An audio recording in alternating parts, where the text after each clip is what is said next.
गुरुग्राम में होने वाले नगर निगम चुनाव को लेकर कांग्रेस ने कमर कसनी शुरू कर दी है। चुनाव लड़ने के इच्छुक उम्मीदवारों एवं कार्यकर्ताओं के मन को जानने के लिए गुरुग्राम जिले के चुनाव प्रभारी व पूर्व मंत्री करण दलाल एवं सह प्रभारी अशोक गर्ग गुरुग्राम के कमान सराय स्थित जिला कार्यालय पहुंचे।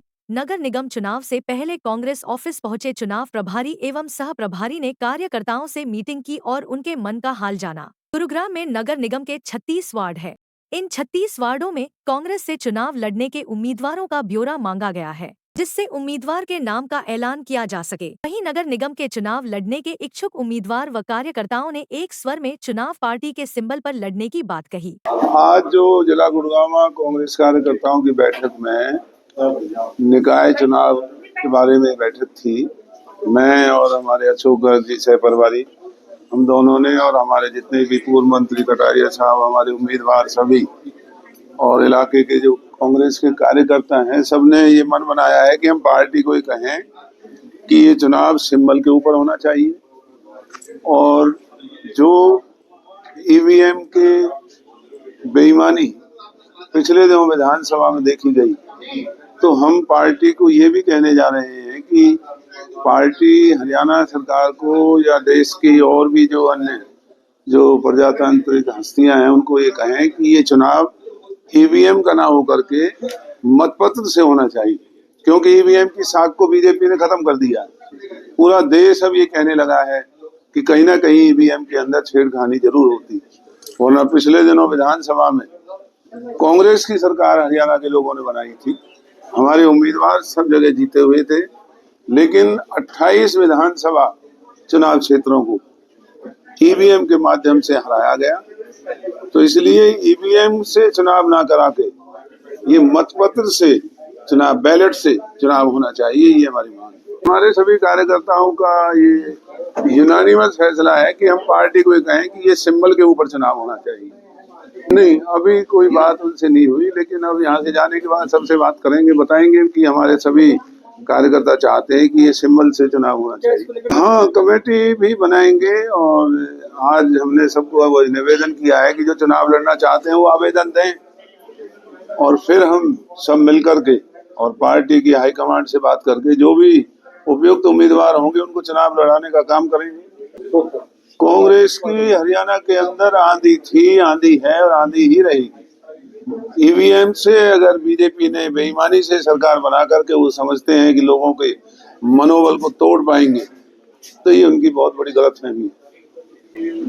ईवीएम का जो हमने सुप्रीम कोर्ट में खुद मैंने इसकी चेकिंग और वेरिफिकेशन का पिटीशन डाला हुआ है, 11 तारीख उसमें लगी हुई है। आप देखेंगे इस ईवीएम की पोल हम जल्दी ही लोगों के सामने खोलने जा रहे हैं।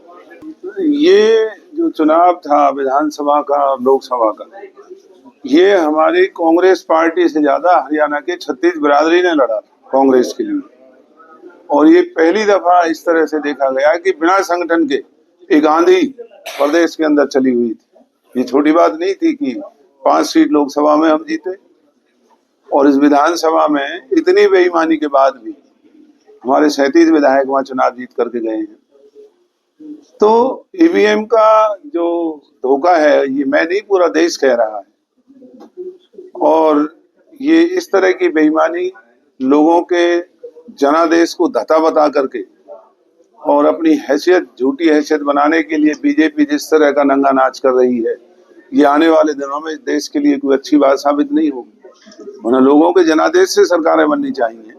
कार्यकर्ताओं के बीच पहुंचे पूर्व मंत्री करण दलाल ने नगर निगम चुनाव ईवीएम की जगह बैलेट पेपर से करवाए जाने की बात कही। कांग्रेस के पूर्व मंत्री करण दलाल ने कहा कि गुरुग्राम की जनता भाजपा के झूठे वादों से तंग आ चुकी है। विधानसभा चुनावों में भाजपा ने जिस तरह से प्रदेश की जनता के साथ छलकर सरकार बनाने का काम किया है, उसे जनता भूली नहीं है। अब नगर निगम व नगर परिषद के चुनावों में हरियाणा की जनता भाजपा को सबक सिखाने का काम करेगी। कांग्रेस नगर निगम चुनाव सिंबल पर लड़ेगी, इसको लेकर पार्टी के शीर्ष नेतृत्व की बैठक चल रही है। 1-2 दिन में इस पर भी फैसला हो जाएगा। कांग्रेस पूरी मजबूती के साथ नगर निगम व नगर परिषद के चुनाव लड़ेगी और जीत भी दर्ज करेगी। जो अमेरिका से इस तरीके से जो जहाज वहां से आया और उस जहाज में वो मालवाहक जहाज था और ठूस के हाथ बांध करके भारतीयों को जिस तरीके से लाया गया, ये हमारे देश को उन्होंने अपमानित किया है। लेकिन बीजेपी की कायर सरकार, अभी तक एक शब्द भी उन्होंने ये नहीं कहा है कि ये इतनी बड़ी ज्यादती हमारे देश के साथ क्यों हुई। देश का प्रधानमंत्री यूएस प्रेसिडेंट को फ्रेंड ट्रम्प कह करके बात करता है कि यही दोस्ती है। और अभी तो यूएस प्रेसिडेंट ने फिर से ये धमकी दी है कि वो और भी जो 20,000 लोग हैं उनको भारत में वापस भेजेंगे। तो बीजेपी की सरकार की हैसियत ट्रम्प ने दिखाई है। इतना अपमानित देश को होना पड़ा है कि आज हमारे भाई बंधु जो वहां गए हुए थे उनके दस्तावेज तक नहीं देखे गए। ये जो भारत भेजे गए ये भी पता नहीं कि इनमें भारत वासियों के साथ कोई और देश के लोग भी तो नहीं भेजे हैं उन्होंने, उनके पास डॉक्यूमेंट्स तो वो है नहीं। और बीजेपी की ये कायर सरकार एक शब्द अभी तक उन्होंने नहीं बोला है कि इतना बड़ा अपमान जो देश का हुआ है उसके एवज में भारतीय जनता पार्टी क्या करने जा रही है। देखिए, आज हमारे जो प्रभारी है करण दलाल जी, उनकी अध्यक्षता में यहाँ पर बैठक का आयोजन किया गया और नगर निगम चुनाव को लेके एक रणनीति बनाई गई और विस्तार पूर्वक आज यहाँ पर चर्चा हुई किस तरीके से हम लोगों ने भाजपा की घेराबंदी करके लोगों को समस्याओं से निजात दिलानी है और संघर्ष के रास्ते पर चलते हुए हम लोग बुलंदी के साथ कांग्रेस का झंडा यहाँ बुलंद करने जा रहे हैं।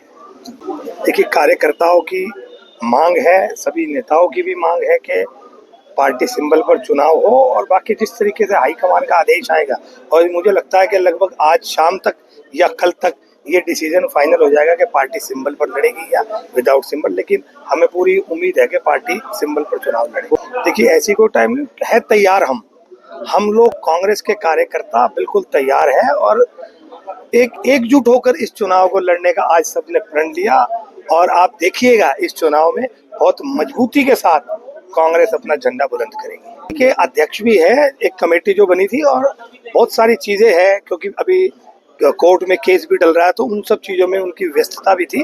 और नहीं, ऐसा नहीं है कि वो नहीं आए, बीच में एक बार और भी यहाँ पर आए थे। और अब निगम चुनाव की घोषणा ये सरकार नहीं कर पा रही थी, कितने सालों से लंबित पड़े थे। गुड़गांव का बेड़ा गर्क अगर किसी ने करा तो उस भाजपा सरकार ने करा। अब थक हार के उन लोगों को विपक्ष के आगे और लोगों के आगे झुकना पड़ा और चुनाव की घोषणा। देखिए, इस देश में तानाशाही चल रही है, इस तानाशाही का नतीजा है कि हमें तो कभी भी चुनाव कराने कुछ भी हो तो आज ये उस पोजीशन पर चल रहे हैं। तो बेशर्ते कोई बात नहीं, आप कभी भी चुनाव करो, हम सभी लोग कांग्रेस के कार्यकर्ता एकजुट होकर इस चुनाव को लड़ने के लिए पूरे तरीके से तैयार है।